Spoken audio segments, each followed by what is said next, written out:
আসসালামু আলাইকুম। বহুদিন পর খড়ির চুলার রান্না আপনাদের সামনে নিয়ে আসলাম।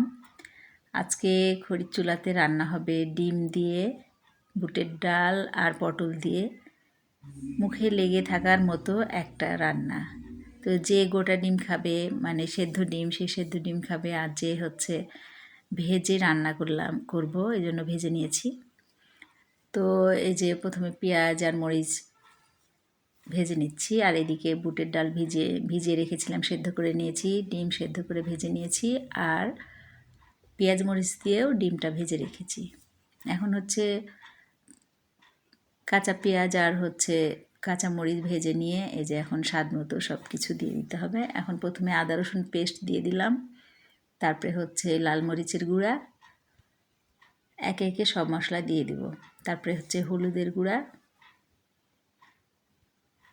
স্বাদ মতো লবণ। তো সব কিছু দিয়ে একটু পানি দিয়ে ভালোভাবে মশলাটা কষিয়ে নেব। তো এই যে পানি দিয়ে দিলাম, এখন সুন্দর করে নেড়ে চেড়ে মশলাটা কষিয়ে নিতে হবে।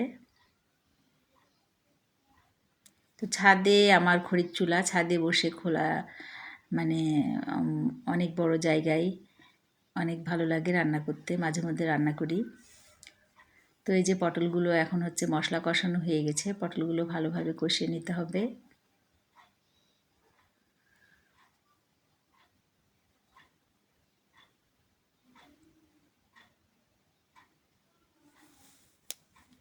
এই যে আমার পটল কষানো হয়ে গেছে, মশলা থেকে তেলটা ছেড়ে দিয়েছে এবং প্রায় 50% সেদ্ধ হয়ে গেছে পটলটা কষাতে কষাতে। তো এখন এই যে সেদ্ধ করে রাখা বুটের ডালটা দিয়ে দিলাম।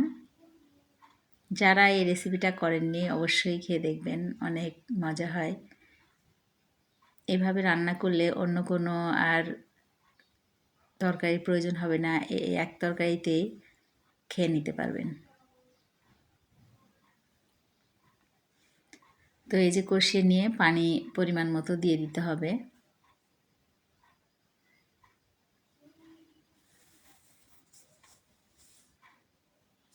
তো এই যে পানি দিয়ে দিলাম। এখন ডিমগুলো যে ভেজে রেখেছিলাম সেই ডিমগুলো দিয়ে দিলাম।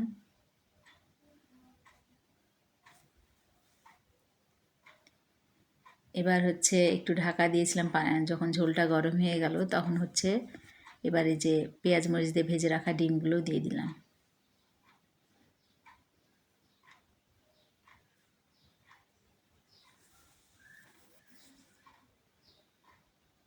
তো এই যে গরম মশলার গুঁড়া দিয়ে দিলাম, আর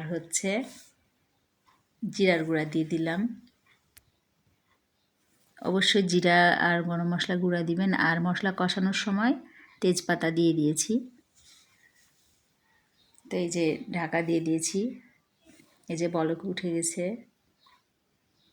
এখন কয়েকটা কাঁচামরিচ দিয়ে দিলাম, ফ্লেভারটা অনেক ভালো আসে। আর যেহেতু আমি ছাদে আছি, এই যে আমার ছাদ বাগানও একটু ঘুরে নিই। ফুলগুলো অনেক ভালো লাগছে দেখতে, অনেক ধরেছে এই ফুলগুলো, অ্যাডোরিয়াম।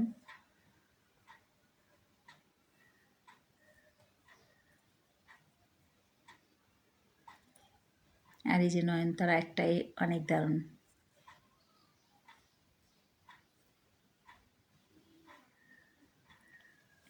আর এই ক্যাকটাসগুলো তো মাঝে মধ্যে দেখায়, অনেক সুন্দর।